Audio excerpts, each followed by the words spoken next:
I am absolutely appalled at how much people in this country do not think. We are given to understand that an Arabic guy out there up in the mountains financed the most elaborate attack on this country. Do you think some people in a cave were able to have NORAD stand down? Do you think that people in a cave were able to have all of this happen?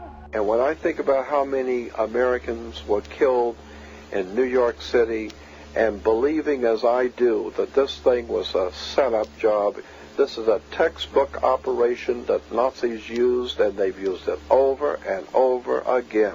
America has been suckered in one more time. I don't have to tell you things are bad. Everybody knows things are bad.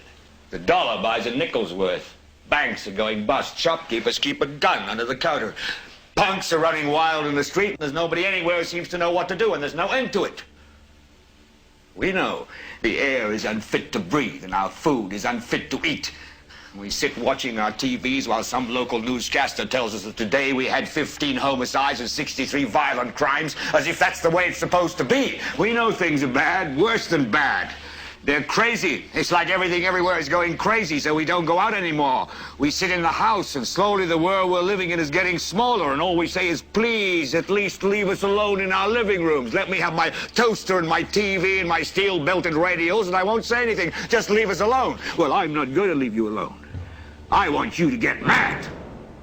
I don't want you to protest. I don't want you to riot. I don't want you to write to your congressman because I wouldn't know what to tell you to write. I don't know what to do about the depression and the inflation and the Russians and the crime in the street. All I know is that first, you've got to get mad.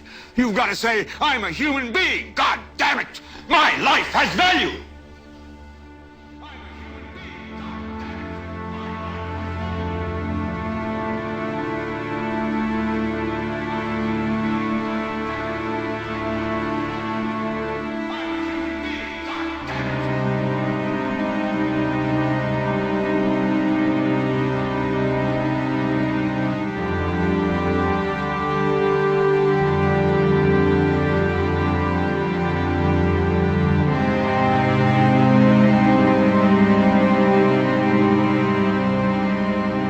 Smoke, 105, 2 pounds. It's really bad. It's black. It's iron. My wife thinks I'm all right. I called her and said I was leaving the building. I was fine, man. Bang. It's the 3 of us. 2 broken windows. Oh, God! Ah!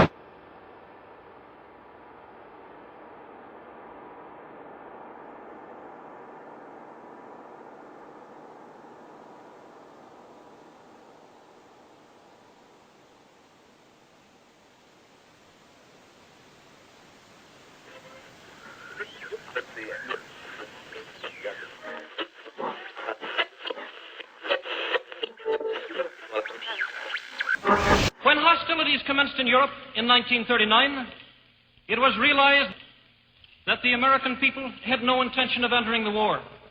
But they believed that this country could be enticed into the war in very much the same way that it was enticed into the last one.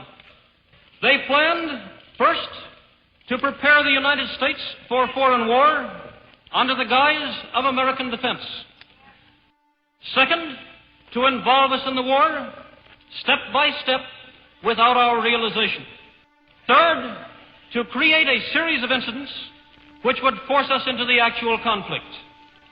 These plans were, of course, to be covered and assisted by the full power of their propaganda.